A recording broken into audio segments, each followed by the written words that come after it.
It's absolutely insane how the space you build for yourself can be a direct representation of where you're at in life. And one of the coolest experiences is seeing that space evolve, change, and grow with you over time. If you take a look back from where I started in my grandparents' bedroom with just a few simple lights. Then I got my own room for the first time ever at the age of 24. That's where I built my first at-home studio. And what you're seeing right now is where I'm at. It's not bad. It's not bad at all.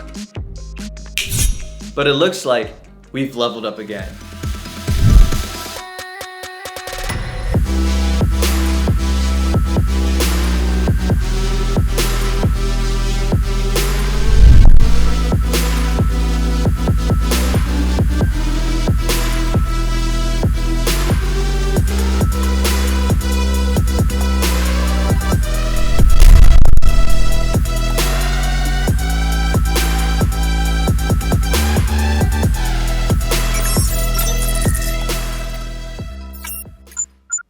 I've just moved into a new apartment with a close friend of mine, and this is the space that we get to work with. It's a lot bigger than what I'm used to, but that also means that we have a lot more space to work with. Usually you're gonna be shooting your A-roll, your talking heads in here, so the first thing that you wanna do is figure out what are the best angles in the room. I have these huge windows in the back, meaning that I can take advantage of the natural light that comes in, and because of that, I've decided that the wall to my right is going to be where the setup is built out. And I've also figured out that my main two camera angles are gonna be facing the opposite corners of the room. After you've figured out what angles work best for you, we can finally move on to painting your room. In my last setup, you guys saw that I had one wall gray and then the other wall complement that by being a pure white. This time, we're gonna create this one wall to be black and not the whole room because that would be a little bit depressing. There's two reasons why I chose black. The first reason is that with a black wall, the light's not gonna bounce around the room as much, meaning that I have a bit more control over my lighting.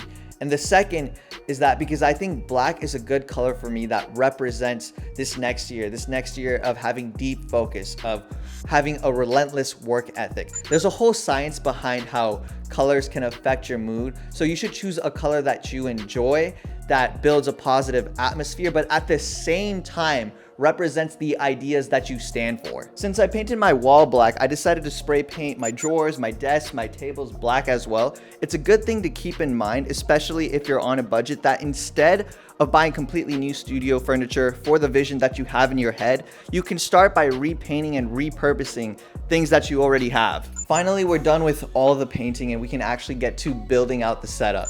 I like to start with my desktop because everything else's placement in the setup is gonna revolve around that. I wanna have my desk more to my right and then my gear table setup will be more to my left. Usually I just put my monitors on my desk and I let my cables hang out a little bit because I like that rustic techie vibe that I get from it. But recently I've kind of grown out of that. I want to have a cleaner aesthetic. So I got a desk mount for one of my monitors, meaning it's gonna be up in the air. I'll be able to move it around to any position. And for my cable management, I'm gonna try to keep that super clean and keep them mostly out of sight. Of course, with the desk, as you've seen in my previous setups, this is probably my favorite part, is I like to have some sort of light design above the desk setup. It gives it a little bit more personality.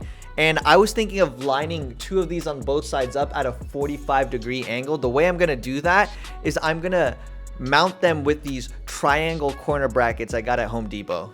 In my last setup, I did use nano leaves, that huge triangle sort of tech design on the wall, but I kind of also grown out of that as well. I'm actually thinking of investing in more of these tubes because they just look so cool. But what's really important about having lights like these practical and fill lights in your background is because of how much depth and how much contrast they're gonna add to your image.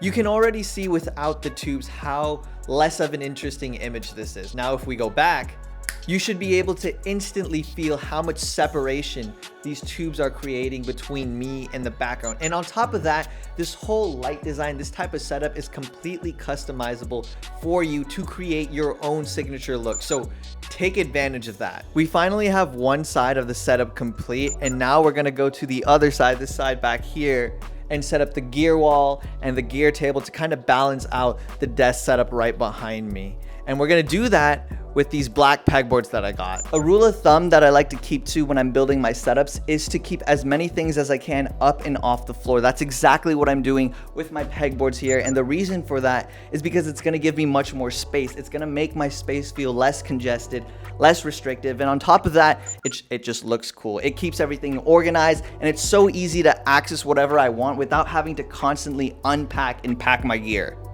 As for the gear table itself, I'm really only trying to keep out the things that I use the most, and that's because in the last setup, I just had so many things out that I would double, triple, quadruple check every time I came in and out of the room because I was just so concerned with keeping track of everything. Basically, I want to keep this time a degree of simplicity, almost a sense of minimalism, so that I'm the most effective when I'm switching out between gear and getting the most utility and impact out of it every time I leave this setup for a shoot. The only thing left to do now is to set up my aperture, which is this umbrella softbox that I use to light myself up when I'm doing the talking heads. In previous videos, you guys may have noticed a huge reflection or a glare in my glasses, which is bad for you actually, because you can't fully see my emotions or expressions that I'm making as I speak. That would happen because in my rooms at the time, I didn't have the space or the height to mount my aperture on an arm bar on top of the C-stand. Normally, I would just mount it directly on a C-stand. That's what I would do with my aperture. But now that I can use the arm bar on top of that, I'll be able to position and angle the aperture in a way where the light won't reflect in my glasses and you'll be actually able to see my eyes. And with that, we're pretty much done setting up our YouTube studio. You can see how much difference the aperture makes when it comes to lighting me up on camera. It helps to add even more separation between me and the background and more of a focus on me in the overall image. On top of that, you could also just see my eyes, so that helps. I'm really enjoying this new setup so far. I think it's a really cool representation of where I'm at right now and how I like to curate my environment. I do want to have my own full-out studio at some point, but for now, I hope this can kind of help inspire you to start building out your own space. Also, of course, feel free to subscribe. I'd love to have you, and don't forget, it is time to skyrocket.